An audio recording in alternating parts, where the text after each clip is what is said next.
Assalamualaikum warahmatullahi wabarakatuh.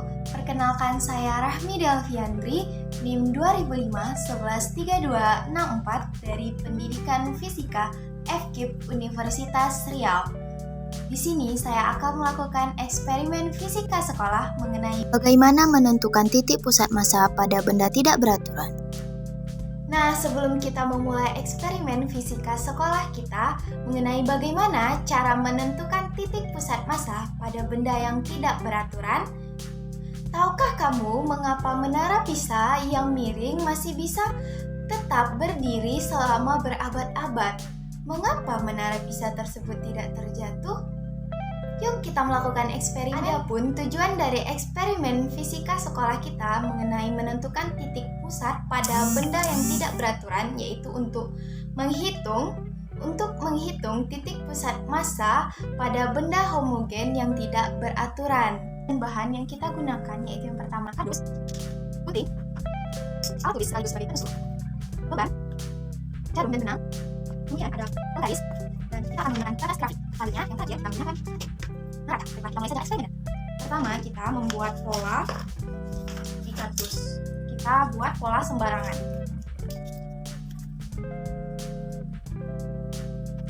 Guntinglah sketsa yang telah dibuat.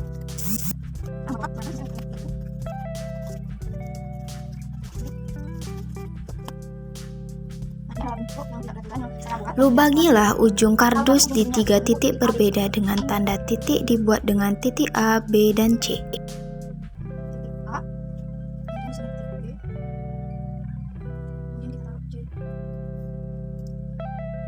Di sini sudah ada 3 titik yang saya buat, yaitu ada titik A, B, dan titik C. Kemudian kita lubangi 3 titik tadi. Kita gunakan ini pena, dan untuk melubanginya jangan ke ujung kali karena nanti akan bolong. Nah, sekarang kita sudah membolongi 3 titik tadi yang sudah dibentuk. Lalu sekarang kita gunakan kaitkan jarum tadi dengan benang. Di sini saya sudah memainkan jarum.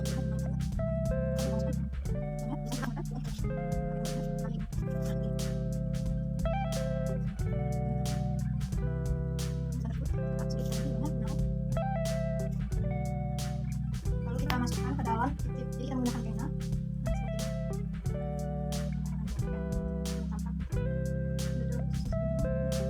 Lalu kita tandai. Dulu.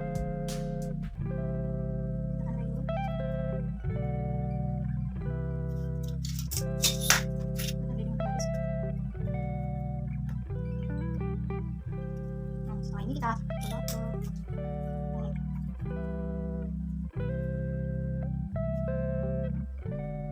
Lalu kita dapatkan di sini kita alihkan.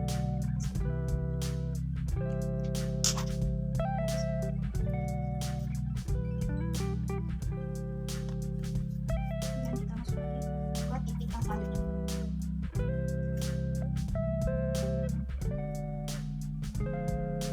Kita dapat titiknya, kemudian kita hapus.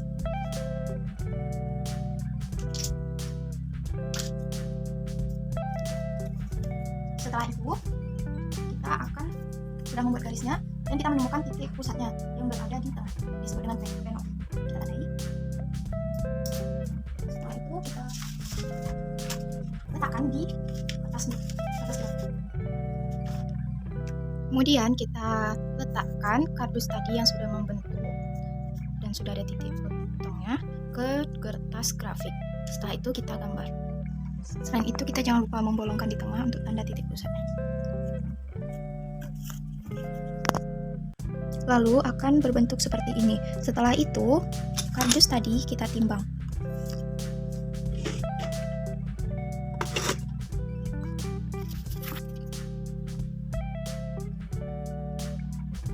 Didapatkan hasil yaitu 30 gram.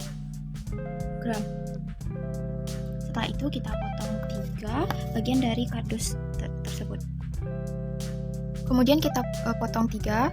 Setelah dipotong 3 bagian, maka kita akan menentukan titik potong dari setiap kardus mengikuti langkah yang tadi. Sama seperti cara tadi, kita akan menandakan titik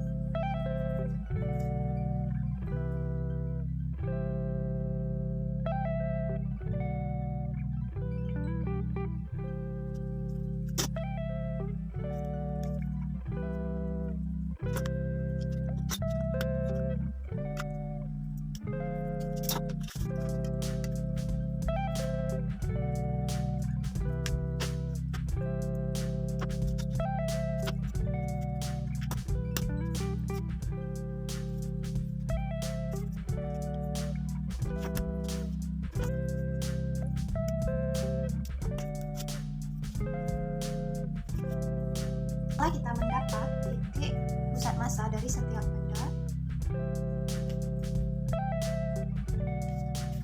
Ini kita mendapatkan titik pusatnya di sini, dan di sini. Kita gambarkan di grafik. Kemudian 3 keping tadi kita letakkan di kertas grafik. Kemudian kita buat juga titik pusat 1, 2, dan 3. Setelah seperti ini, maka kita akan cari nilai setiap titik yang berpanduan dengan kertas milimeter ini, yaitu seperti P0, yaitu P0 itu X0, Y0, dan P2, X2, Y2, P1, X1, Y1, dan P3, X3, Y2.